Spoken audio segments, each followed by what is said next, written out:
ভাবি বাড়িতে ছিলেন না। তার 2 বছরের ছেলে জিদ ধরে বসল, ও দুধ খাবে, কোনো অবস্থাতেই শান্ত হচ্ছিল না। শেষমেশ আমি ওকে বুকের সাথে চেপে ধরে খাওয়ানোর সিদ্ধান্ত নিলাম। এমন সময় দাদা ঘরে ঢুকলেন। আমার গায়ে কোনো চাদর ছিল না। দাদা আমাকে সেই অবস্থায় দেখে তার চোখের দৃষ্টি বদলে গেল। তিনি আমাকে বিছানায় শুইয়ে দিলেন। এরপর 2.5 ঘণ্টা ধরে আমার চিৎকার বেরোতে থাকল। হ্যালো বন্ধুরা, আজকের গল্পে সবাইকে স্বাগতম। আমার নাম আরতি। দীপ্তি আমার ভাবি, কিন্তু বোনের মতোই সখী। দাদা ভাবি শহরে থাকেন, আমি গ্রামে বাবা মায়ের সাথে। ভাবি আমাকে তার ছেলের জন্মদিনে 3 দিন আগে ডাকলেন। তাদের বিয়ের 5 বছর পূর্তি আর ছেলের প্রথম জন্মদিন উপলক্ষে জাঁকজমক করে পার্টির আয়োজন ছিল। জন্মদিনের দিন সাজগোজ শেষে ভাবির বাড়ি পৌঁছাতেই দাদা আমাকে জড়িয়ে ধরলেন। ভাবির খোঁজ নিতে তিনি বললেন, রোহন কান্নাকাটি করছে বলে দীপ্তি তাকে দুধ খাওয়াতে ভেতরে গেছেন। পার্টি শুরু হতে তখন 1 ঘণ্টা বাকি। বহুদিন পর দাদাকে দেখে ভালোই লাগছিল। পার্টি শেষে ঘরে ফেরার আগে ভাবি আমাকে আটকালেন। বললেন, সকালে মেহমানরা চলে গেলেই আমরা দুজনে বেড়াতে যাব। একঘেয়ে জীবন থেকে মুক্তি পেতে আমি থাকার সিদ্ধান্ত নিলাম। পরদিন সত্যিই মেহমানরা চলে গেল। ভাবির সাথে আড্ডা, হাসিখুশি সময় কাটল। আমার জন্য আলাদা ঘরের ব্যবস্থা করা হল। 3 দিন কেটে গেছে এভাবে। এদিকে রোহন ভাবিকে অস্থির করে রেখেছে। দাদা ভাবির নিজেদের জন্য সময়ই মিলছিল না। আমি পরামর্শ দিলাম, রোহন তো 2 বছরের হয়েছে, মায়ের প্রতি এতটা নির্ভরশীল ন। একদিন আমার কাছে রেখে আপনারা বেরিয়ে আসুন। প্রথমে আপত্তি করলেও শেষমেশ আমার হাতে সন্তান সঁপে দিলেন তার। সেদিন রোহনকে নিয়ে রান্নাবান্না, খেলাধুলা সবই করলাম। সন্ধ্যা 9টায় ভাবি ফিরে অবাক। রোহন এত শান্ত হয়ে আমার সাথে খেলছে। রাতে শোবার সময় রোহন জিদ ধরল, আমাকেই পাশে শুতে হবে। ভাবি আমার ঘরে গেলেন, আমি ভাবির বিছানায় শুলাম।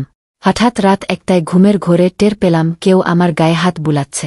ভাবলাম রোহনই হবে, কিন্তু স্পর্শটা যেন উকি দিয়ে দেখি দাদা। তিনি তড়িঘড়ি ক্ষমা চেয়ে চলে গেলেন। পরের রাতেও একই ঘটনা।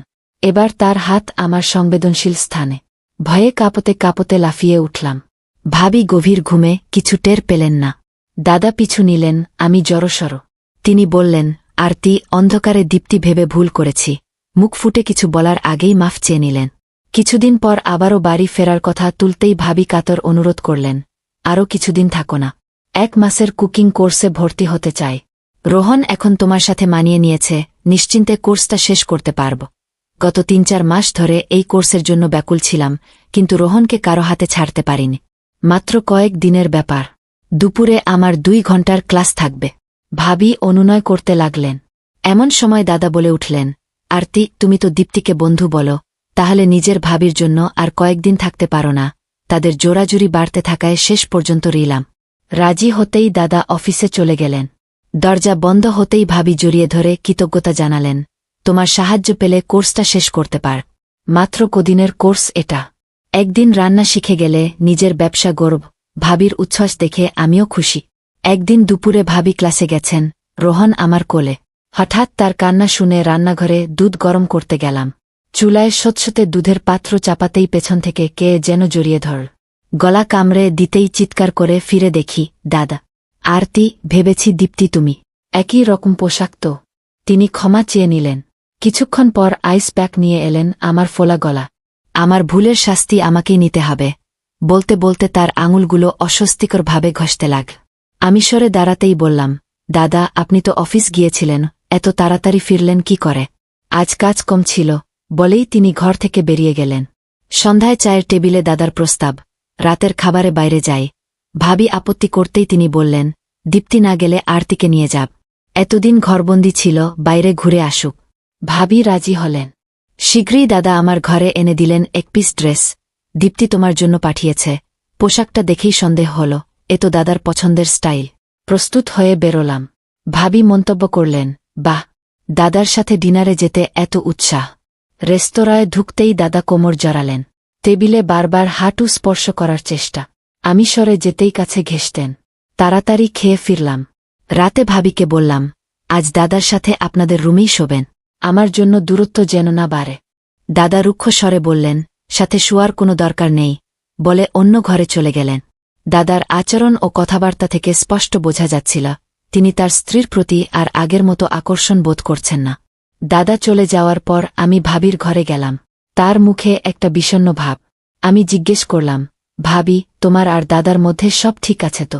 দাদা তোমাকে আগের মতোই ভালোবাসেন না? ভাবি হাসতে হাসতে বললেন, হ্যাঁ, সব ঠিক আছে। ডেলিভারির পর থেকে আমার স্বাস্থ্য একটু ভেঙে গেছে, ওজনও বেড়েছে। তাই তোমার দাদা একটু দূরত্ব বজায় রাখছেন। কিন্তু আমি খুব শিগগিরই আবার ফিট হয়ে যাব তার জন্য। তারপর তিনি আমাকে জিজ্ঞেস করলেন, তুমি এতদিন শাদী করলে না কেন? তোমার তো 25 বছর বয়স হয়ে গেছে, এখন শাদী করে ফেলা উচিত। আমি বললাম, আমার মঙ্গল দোষ আছে। বাবা মা বলেছেন মঙ্গল দোষ আছে এমন ছেলের সঙ্গেই শাদী করতে হবে। 25 বছর বয়স হলেও এখনও আমার জন্য উপযুক্ত জীবনসঙ্গী মেলেনি, তাই এখনও সিঙ্গেল আছি। ভাবি সতর্ক করে বললেন, তোমার মতো সুন্দরী মেয়েকে দেখলে যে কোনো পুরুষের খারাপ নজর পড়তে পারে, সাবধানে থাকবে। গল্প করতে করতে আমরা ঘুমিয়ে পড়লাম। পরের দিন ভাবি ক্লাসে গেলেন। রোহন আমার সাথে খেলছিল। খেলতে খেলতে সে ঘুমিয়ে পড়ল, আমিও তার পাশে শুয়ে পড়লাম। কিছুক্ষণ পর রোহন কাঁদতে শুরু করল। ভাবিকে ফোন করলাম, কিন্তু তিনি ক্লাসে থাকায় ফোন ধরলেন না। রোহন আমাকে মা ভেবে ভুল করছিল।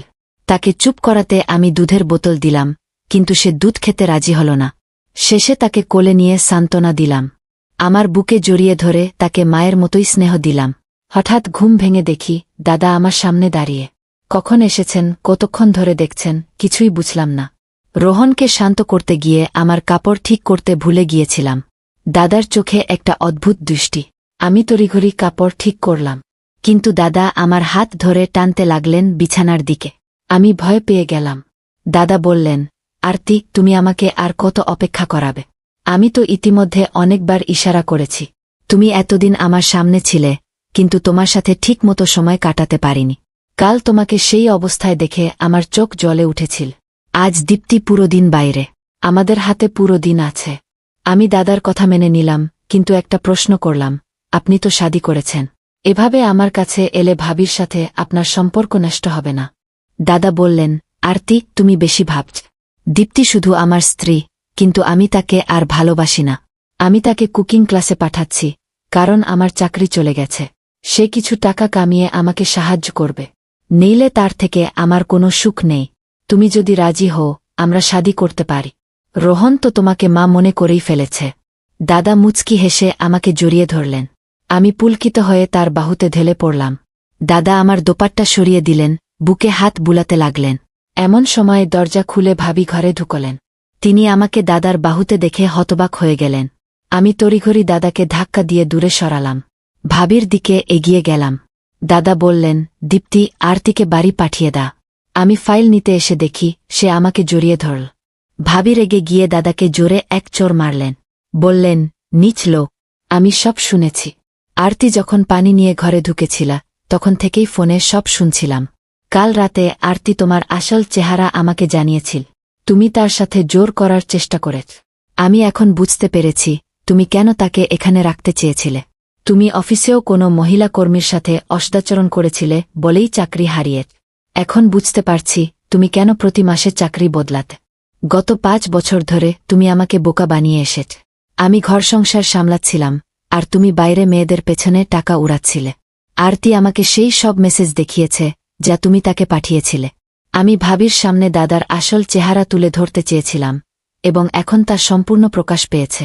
দাদা আমাকে বারবার খারাপ সম্পর্কে জড়ানোর চেষ্টা করেছিলেন, কিন্তু আমি ভাবিকে ঝুঁকিতে ফেলতে পারিনি। গত কয়েকদিন ধরে ভাবির মনে আমার ও দাদার প্রতি সন্দেহ জেগেছিল, তাই তিনি আমাকে খোঁচা দিচ্ছিলেন। শেষ পর্যন্ত গত রাতে আমি তাকে সব সত্যি বলে দিয়েছি, কিভাবে তার স্বামী আমার পেছনে লেগেছিল। এরপর ভাবি তার স্বামী থেকে আলাদা হয়ে যাওয়ার সিদ্ধান্ত নিলেন। আমি মনে করলামও আমার কারণেই তার জীবন ভেঙে গেছে, আর এটা আমি তাকে বলেও ফেললাম। তখন ভাবি আমাকে বললেন, আরতি, তুমি আমার জীবন ভাঙনি, বরং আমাকে সাহস দিয়েছ। আজ তুমি না থাকলে আমি কখনোই আমার স্বামীর আসল চেহারা জানতে পারতাম না। আমি তো তার জন্য সব করছিলাম, আর তিনি বাইরে মেয়েদের পেছনে ঘুরে বেড়াচ্ছিলেন। তিনি কখনোই তার স্ত্রীর দিকে ঠিকমতো তাকাননি, আর না আমার পরিশ্রমের মূল্য দিয়েছেন। আরতি, তুমি সময়মতো আমার চোখ খুলে দিয়েছ। তোমার কারণেই আমি আমার রান্নার স্বপ্ন পূরণ করতে পার। এখন আমি খুব শিগগিরই আমার ছোট্ট ব্যবসা শুরু করতে যাচ্ছি। আমি নিজের পায়ে দাঁড়িয়ে আমার বাচ্চার দেখভাল করব। আমার জীবনে হুমকি দেওয়া মানুষের কোনো দরকার নেই। ভাবি আমাকে ধন্যবাদ জানালেন এবং বললেন, নকল সম্পর্ক থেকে বেরিয়ে আসতে তুমি আমাকে অনেক সাহায্য করেছ। এখন ভাবি শুধু একজন মা, আর নানা রকমের কেক বানিয়ে এবং অর্ডার নিয়ে ভালো টাকা কামাচ্ছেন। তিনি নিজের এবং তার ছেলের ভালোভাবে দেখভাল করছেন। ভাবি আজ একজন স্বাধীন নারী হিসেবে বেঁচে আছেন। তো বন্ধুরা, যদি ভিডিওটি ভালো লেগে থাকে তাহলে চ্যানেলটি সাবস্ক্রাইব করতে ভুলো না। ধন্যবাদ।